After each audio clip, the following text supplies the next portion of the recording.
guys, in this video I wanted to talk to you about shutter drag, or another, as it's also known, rear curtain sink or first curtain sink. Now what this technique is a good way of capturing motion with your flash gun. Now when you're photographing a wedding, you will need a flash gun.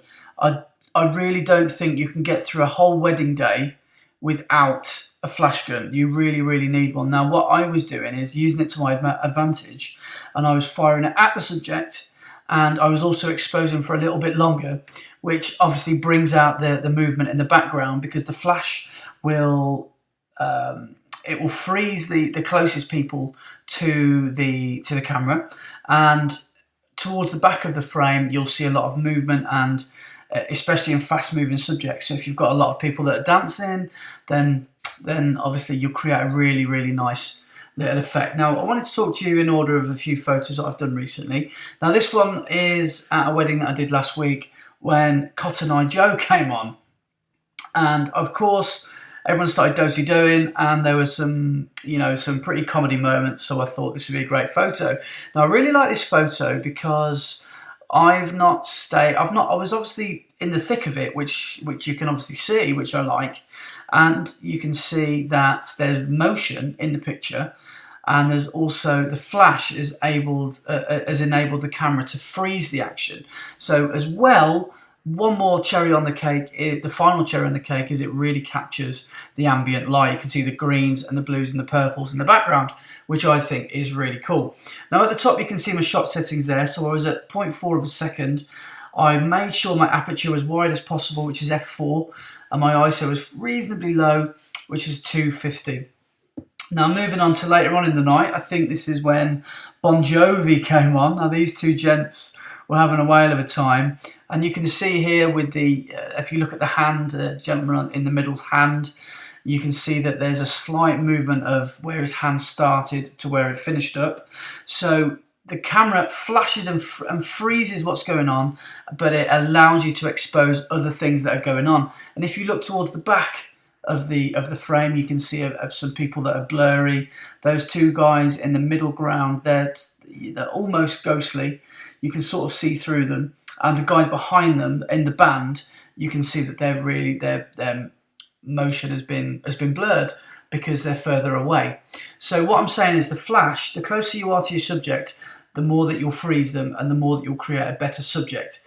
A better photograph. But the main reason I really like this is for the ambience, because if I'd have fired my flash and up to the ceiling and had a full power flash, I'd set my aperture at f10, maybe more than that, f16, because I wanted to get everyone in focus, and shot at 200th of a second, then I don't think that you would have got this ambience at all. I think everything would look washed out. It would look like the middle of the day.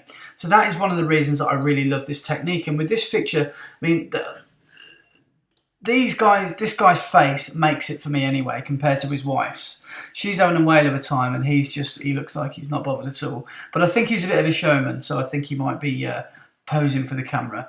But I love the way that the wide aperture. I know, actually, saying that, I was at f7. So what I've done in post is I've really increased the saturation and the vibrance of this. But at the same time, I've managed to fire the flash straight at the subject, and I've frozen those few people that are in the foreground. In the background, we've got a nice little bit of movement. So we've got nice ambience, which I think is really important. Now here, again, this is one of these photos from last week's wedding that I just love, because it's just a photo where everyone's in their own world. I mean, if I zoom into the groom, he's just, I don't know what he's doing here. I mean, look at the lady behind pulling a face at him. These lads here are having a brilliant time looking at the band.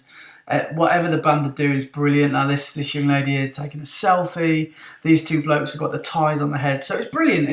I'm really proud of this, and it was a great moment to capture. And the reason that it looks so great is because it looks like there's so many different things going on. So obviously the three people, I'd say, the two gents and this lady in the foreground, have been frozen because of the flash that's been fired at them. Now I didn't have much. You can see that this gentleman here, the closest to me, is quite washed out. His shirt's quite washed out. So he's either too close to me or my flash is too powerful. Now I'd say he's probably too close to me. So don't worry about that too much. I mean, that's gone. There's no information there, so you can't pull that back. But I don't think that's that. It doesn't really matter that much. So again, I can't tell you my flash settings, but I think my flash was around about a quarter power, straight at the dance floor, straight at the subject. It's not a very flattering light in terms of flash, but the ambience and the shutter drag, because you obviously leave the shutter open for a little bit longer, that does the hard work for you. So that makes your photo look even better. Here's another photo capturing a really nice moment between the groom and his mom. Did exactly the same. I made sure that I was fairly close to my subject so I could freeze them in time. And I've got obviously a nice little motion blur behind and in the foreground of other people doing their own thing like they do on a dance floor. So again, I was quite close to the subject. I was 28mm here, and I was f4 ISO 250.4 of a second. Now here's one from another wedding. I at this time was just looking at the groom because he was kind of entertaining the troops at this point. And what I decided to do here was I was actually quite close. I was with the 1835 1.8 Sigma. So I resisted the temptation to go down to 1.8 because I knew that would really give me a difficult field of view to work with, or a depth of field. So I decided to go to f4. Went to ISO 500, and then obviously half a second at that exposure, and that seemed to do the trick. And obviously you can see that there's a little bit more movement here because my ISO might be maybe a little higher, or maybe my flash wasn't quite as powerful. Maybe that's why there's a little bit more movement in this picture. So it's all about the power of your flash, really. If you set your settings as a staple, let's say f4, ISO, let's say 250, and your shutter speed around about half a second, then you're going to have a pretty cool image. Now, depending on how fast and how powerful you shoot your your flash, that will determine how sharp your foreground is. Now, I'm thinking here that I might have shot up into the canopy, into the roof, and by the time the light has got back to the subject, the camera has been exposing for a little, only a fraction of a second, but it's enough time to blur the subject. Compared to that, obviously there's hardly any motion in the foreground here compared to this, and they're a similar distance away. So that moves me on to another one. Now, you can obviously turn your photos into black and white. I really don't think you lose any of the ambience when you shoot like this, because, I mean, if you look at the fairy lights and the disco ball at the top, which I absolutely love, because I was moving at the time, obviously I'm going to get a little bit of distortion. I don't really know how to say that word, but obviously, sorry, how to explain what I'm saying, but you can see that the lights have obviously moved from where I started to expose to where I finished exposure.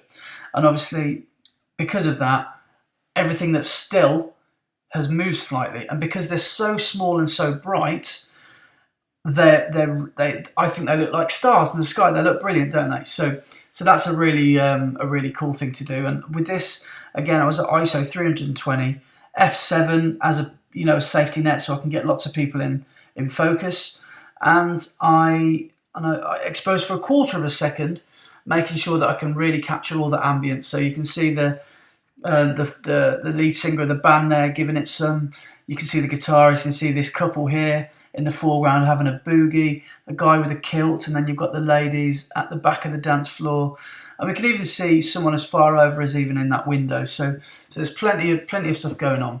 And this is the last one. If you've got a group of people that want their picture taken, what I did was here, again, my flash was pointed directly at the group.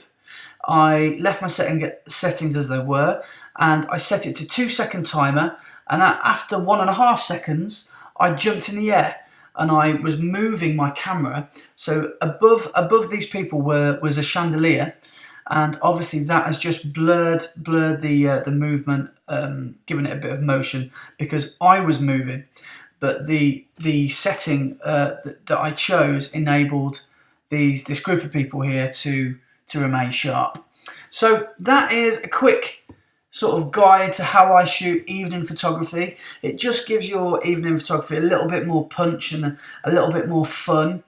And And I think, I mean, you can go a totally different way. You can do off-camera flash and light up the whole room. But if you just put the flash gun on top of the camera as a safety net, and it saves you messing around, walking around and missing moments, because if you're messing around in the corner with a flash, you could miss something brilliant. So I think until I'm confident enough and I've got enough flashes, you know, one in every corner to light up a room, I'm just going to continue to use this little method. So it's my favourite way to shoot an evening of a wedding. So thanks very much for watching this tutorial, guys. As always, tell your friends and please subscribe, give me a comment, and obviously like the video.